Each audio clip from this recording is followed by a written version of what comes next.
सुबह के ठीक 8:45 है।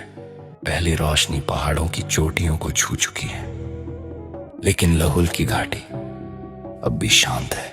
नदी शांत पड़ी है और पूरी घाटी एक ठंडे गंभीर सन्नाटे में लिपटी हुई है। फिर भी इस निस्तब्धता को चीरती हुई एक क्षीण करुण पुकार सुनाई देती है। यह है चोंगरोली, वो एकमात्र पक्षी जो लाहुल की निर्दयी सर्दियों में भी अपनी धरती नहीं छोड़ता। जब इसके अन्य पक्षी साथी रोहतांग दर्रे के पार प्रवास पर चले जाते हैं, चोंगरोली यहीं डटा रहता है, विपरीत परिस्थितियों का सामना करता हुआ अद्वितीय दृढ़ता के साथ। स्थानीय लोक कथाओं में इसे लाहुल का सच्चा मूल निवासी माना जाता है। चोंगरोली की पुकार सिर्फ एक गीत नहीं है, ये एक संकेत है। स्थानीय लोग कहते हैं जब ये शुईती पुकारता है तो बर्फ का आना तय होता है। प्राचीन पटनी बोली में शुईती का अर्थ है खून पानी। ये उस ठंड की चेतावनी है जो जीवन की ऊष्मा को धीरे धीरे निष्प्रभावी कर देती है। घाटी इस समय कड़ाके की ठंड की गिरफ्त में है। घर में जमा हुआ पानी हर रोज सर्दी की इस ताकत की याद दिलाता है। आज मकर संक्रांति है जिसे यहाँ उतना कहा जाता है। ये लाहुली नववर्ष की शुरुआत है। तैयारियां सादा है, लेकिन परंपराओं में गहराई से रची बसी हुई।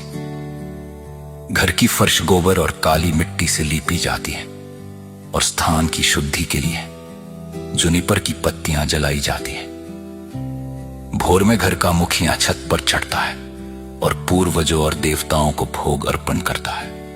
इन अर्पणों को एक पवित्र पत्थर पर रखा जाता है जिसे मानो और दैवी लोक के बीच एक सेतु माना जाता है। उतना पर्व का केंद्र पूर्वजों का स्मरण है।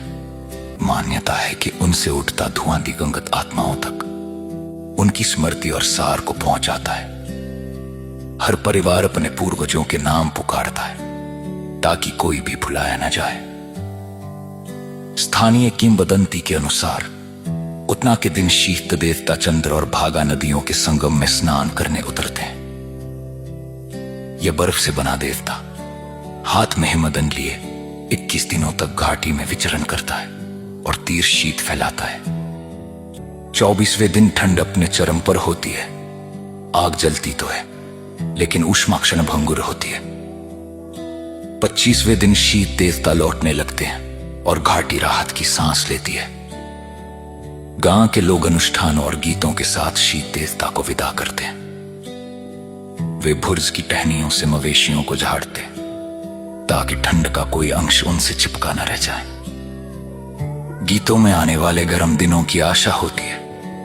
बर्फ की लटें तोड़ो, डहला के हार पहनो, शीत देवता अपने ठार लौटो, बेजुबानों को बख्श दो।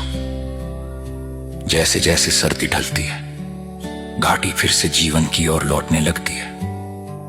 चोंगरोली अपनी अडिग उपस्थिति के साथ लाहुल की अटूट जीविशा का प्रतीक बना रहता है। उसकी पुकार शुईती हमें प्रकृति के चक्र और सबसे कठिन ऋतुओं में भी डटे रहने की शक्ति की याद दिलाती है।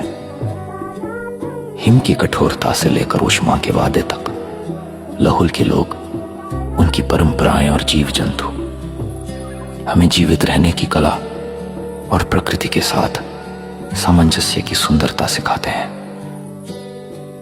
यही उनकी कहानी है, उनकी धैर्य और दृढ़ता की सिम्फनी।